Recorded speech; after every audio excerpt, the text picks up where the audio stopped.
what's happening to families that's so disastrous right across the Western world? I don't want to single out the Americans. I mean, here, you and I would say that functional environment that a kid grows up is important, and we shouldn't discard marriage, but marriage has been for 50% of the kids that land on the ground in this country. I understand there's no marriage structure involved.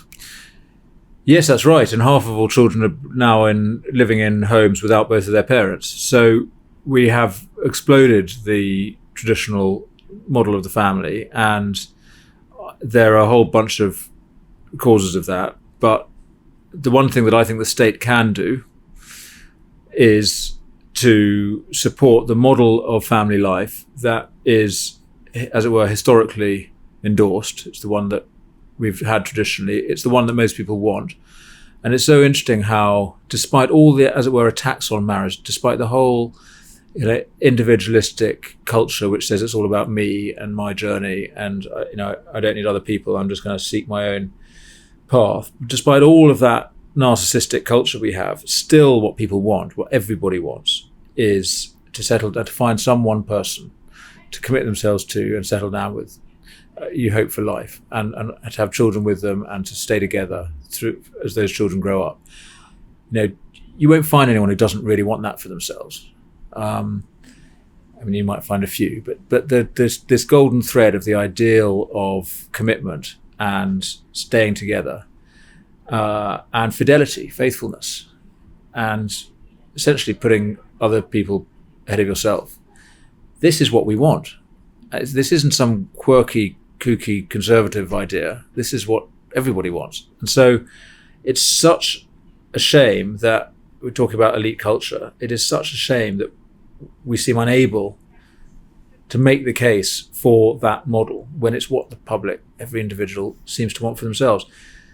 And so what we should be doing, I believe, and what historically we have done, and actually what many other countries do much better than us, is to recognize the family as an economic unit, because often it is money that drives families apart, breaks up relationships, as we know. We need to make it easier to look after your own kids, easier to look after your own old folks as well. I mean, that's a massive issue. The breakdown of family life has led to the loneliness and the abandonment of the old, as well as children being put into unsatisfactory daycare and so on. So we need family life for all generations. And I think we should be recognizing the economy of the household. The word oikos, from which we get the word economy, is the ancient Greek word for the household. So the economy is rooted in the home. And the UK has abandoned this idea. We have individual taxation. We don't recognize your relationships, your dependence in the tax system, which most other countries do.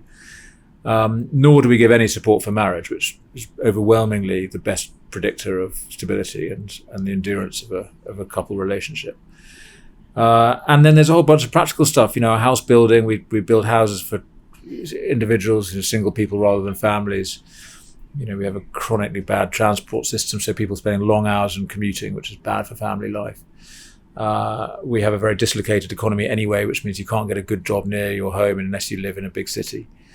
So I think if we just oriented the economy back towards the home and the family, which, as I say, is the way people want to live, I think we could do so much more to stop that chronic problem of family breakdown, which, as you say, leads to crime, welfare dependence, and all the distress that we see.